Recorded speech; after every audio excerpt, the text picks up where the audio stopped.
अच्छा जी जनाबे आली जेड़ा वै शौक करो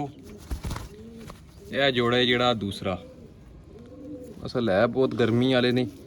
फदाई नहीं देने ठीक है ये अखी ने शौक कर लो तो एडी पट्ठी है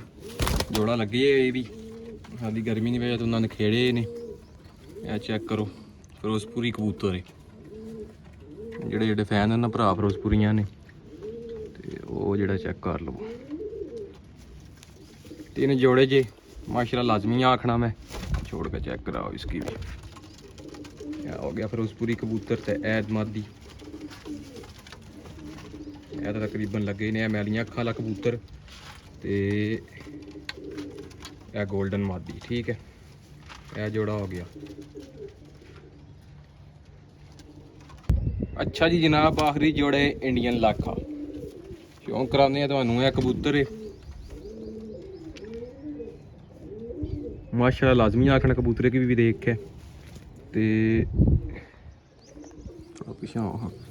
है नहीं टेल बैलेंस है पत्ता बंद हूँ है ना जो सामने वजूद है यह कट्टे है थोड़ा जहा कढ़न लगे थोड़ा जहा लेकिन है जो बच्चे वाला कबूतर है कराओ शौक इसना यह जनाब इसने नाल मादी है लगी